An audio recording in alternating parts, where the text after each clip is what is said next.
एक स्त्री और 3 नौकरों का वृत्तांत। अलिफ लैला। शहरयार को सिंदबाद की यात्राओं की कहानी सुनकर बड़ा आनंद हुआ। उसने शहरजाद से और कहानी सुनाने को कहा। शहरजाद ने कहा कि खलीफा हारून रशीद का नियम था कि वह समय समय पर वेश बदलकर बगदाद की सड़कों पर प्रजा का हाल जानने के लिए घूमा करता था। एक रोज उसने अपने मंत्री जाफर से कहा कि आज रात मैं वेश बदलकर घूमूंगा। अगर देखूंगा कि कोई पहरे वाला अपने कार्य को छोड़कर सो रहा है तो उसे नौकरी से निकाल दूंगा और मुस्तैद आदमियों को पारितोषिक दूंगा। मंत्री नियत समय पर जासूसों के सरदार मसरूर के साथ खलीफा के पास आया और वे तीनों साधारण नागरिकों के वेश में बगदाद में निकल पड़े। एक तंग गली में पहुंचे तो चंद्रमा के शुभ्र प्रकाश में उन्हें दिखाई दिया कि एक लंबे कद और सफेद दाढ़ी वाला आदमी सिर पर जाल और कंधे पर नारियल के पत्तों का बना टोकरा लिए चला आता है। खलीफा ने कहा कि यह बड़ा गरीब मालूम होता है, इससे इसका हाल पूछो। तदनुसार मंत्री ने उससे पूछा कि तू कौन है और कहां जा रहा है। उसने कहा, मैं अभागा एक निर्धन मछुआरा हूं। आज दोपहर को मछली पकड़ने गया था, किंतु शाम तक मेरे हाथ एक भी मछली न लगी। मैं अब खाली हाथ घर जा रहा हूं।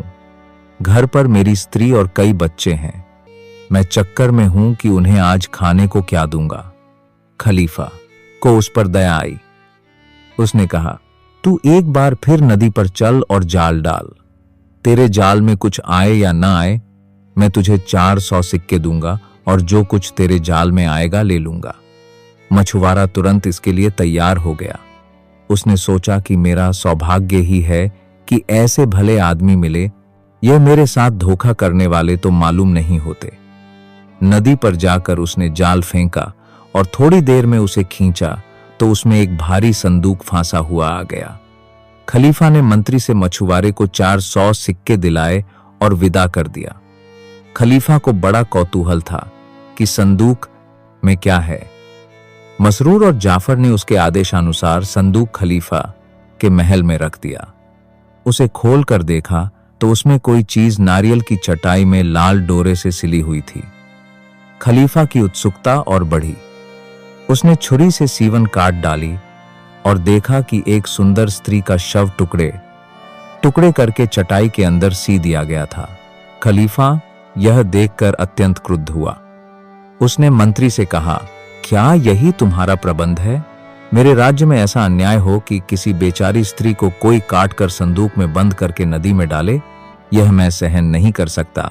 या तो तुम इसके हत्यारे का पता लगाओ या फिर तुम्हें और तुम्हारे 40 कुटुंबियों को फांसी पर चढ़ा दूंगा।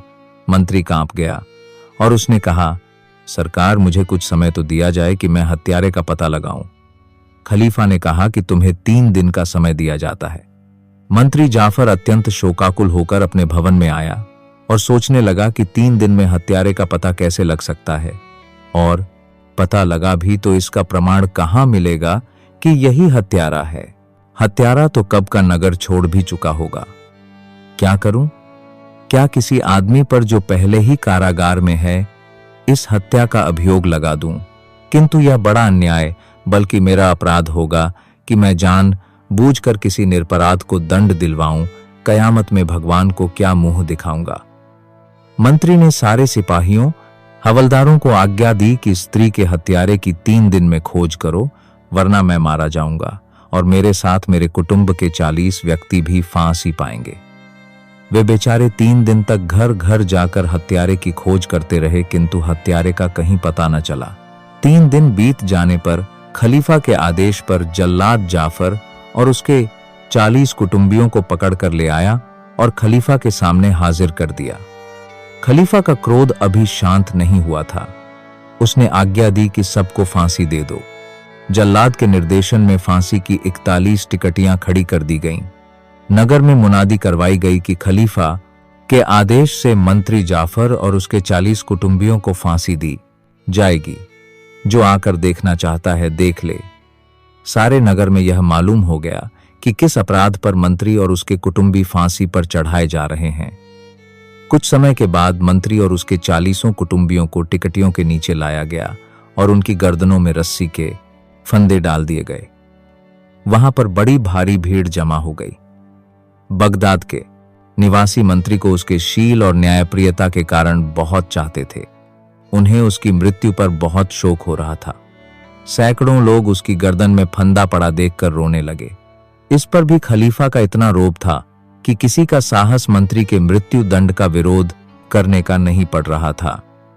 जब जल्लाद और उसके अधीनस्थ लोग फांसियों की रस्सियां खींचने को तैयार हुए तो भीड़ में से एक अत्यंत रूपवान युवक बाहर आया और बोला, मंत्री और उसके परिवार वालों को छोड़ दिया जाए।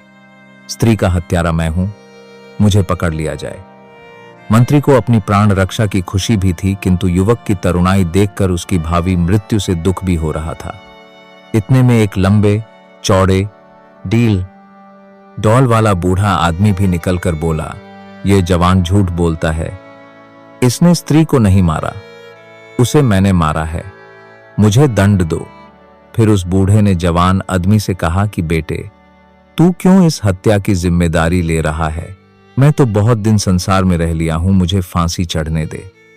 लेकिन जवान आदमी बात पर डटा रहा कि यह बुजुर्गवार झूठी बातें कहते हैं, उस स्त्री को मैंने ही मारा है।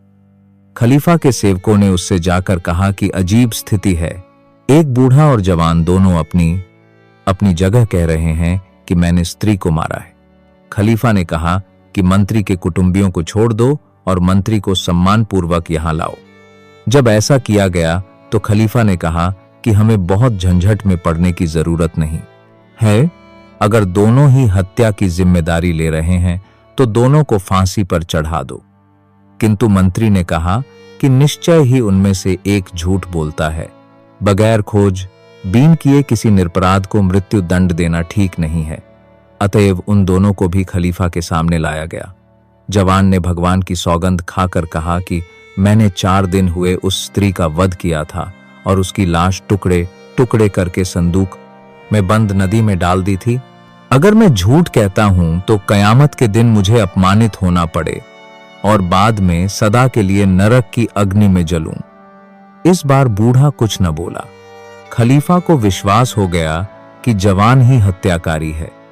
उसने कहा, तूने उस स्त्री को मारते समय न मेरा भय किया न भगवान का, और फिर जब तूने यह कर ही लिया है तो अब अपराध स्वीकार क्यों करता है?